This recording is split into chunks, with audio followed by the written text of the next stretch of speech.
Shanghai ताउन तंजीम में पाकिस्तान को बड़ी सिफारती कामयाबी मिली है।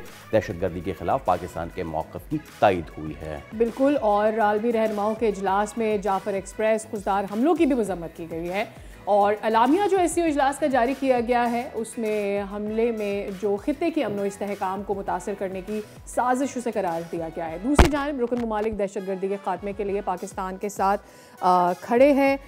ऐसे में ख़ास तौर पर जो चाइना का किरदार है उसको उजागर किया गया और फिर एक दफ़ा फिर से इस बात को बावर करवाया गया कि अगर खित्ते की सूरत हाल ये रहेगी, अफ़गानिस्तान में इसी तरह से सूरत हाल रही तो फिर उससे ना सिर्फ अफ़गानिस्तान मुतासर होगा, पाकिस्तान होगा, बल्कि खित्ते के दीगर ममालिक भी इससे मुतासर होंगे और पाकिस्तान मुसलसल और बारहा इस चीज़ का जो है वो पॉइंट आउट करता रहा है। हम बात कर लेते हैं साबिक सफ़ीर डॉक्टर जमील अहमद खान हमारे साथ मौजूद है। डॉक्टर साहब अस्सलाम वालेकुम और बहुत शुक्रिया आपके वक्त के लिए। जमील साहब, जस्ट वॉक अस थ्रू कि ये जो नया इत्तेहाद दिखाने की कोशिश की जा रही है जिसमें चाइना को ज़बरदस्ती शायद इंक्लूड करने की कोशिश की जा रही है, उसकी क्या रियलिटी है?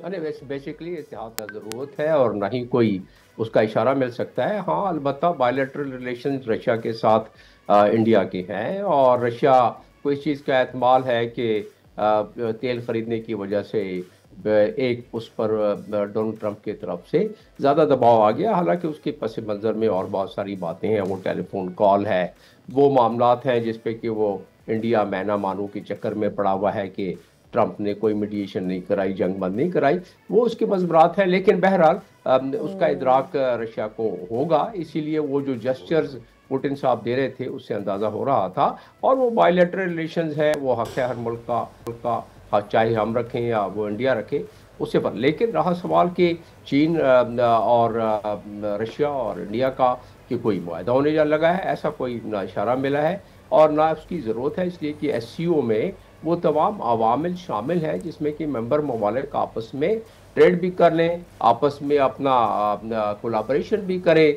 और यही वजह है कि पिछले 10 सालों में कोई 100 गुना ट्रेड बढ़ गई है मेंबर कंट्रीज़ के दरमियान और सिर्फ चाइना जो है वो तकरीबन 890 बिलियन के ट्रेड कर रहा है मेंबर ममालिक के साथ, और जो कि चाइना के तकरीबन 14.4% टोटल फॉरेन ट्रेड है। तो वो तो पहले ही एक अपने बढ़ावे की तरफ जा रहा है, तो उस लिहाज से इसकी ज़रूरत है और ना उसमें कोई ऐसे कोई इशारे नज़र आ रहे हैं। हाँ, एक जेस्चर है बायलैटरल रिलेशंस का रशिया के साथ मोदी का, और मोदी उस लिहाज से उसको कैश करा रहे हैं अपने मुल्क में, मीडिया में, बाकी जगहों पर उसको कैश करा रहे हैं, लेकिन उससे ज़्यादा इसमें कोई इसकी अहमियत नहीं दी जा सकती इस बात को। और वो ज़रूरत है मोदी की, वो अमेरिका को कि देखें अगर आप नहीं तो फिर हम इस तरफ भी थोड़ा सा झुकाव रख सकते हैं, जो कि वो भी दुश्वार है उनके लिए, क्योंकि उन्होंने मुआहदे किए हुए हैं अमेरिका के साथ, कोई 7 के करीब ऐसे मुआहदे किए हुए हैं, ट्रीटी की हुई है,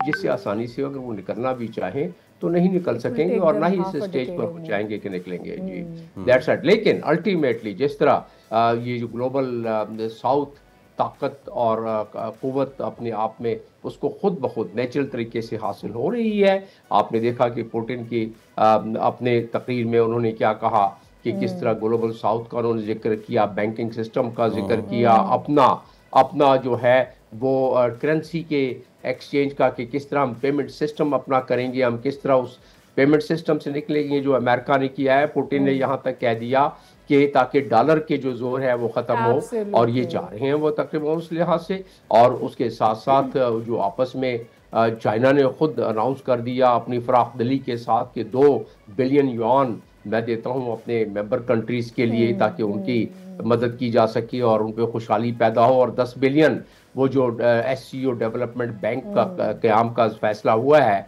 उसमें किया। लेकिन इसमें कलीदी बात जो जियो पॉलिटिकल लिहाज से है वो ये है कि ईरान पर US की बम्बार्डमेंट को बहुत ज़्यादा कंडेम किया गया है। सब्सक्राइब करें और बेल दबाएं ताकि कोई खबर रह न जाए।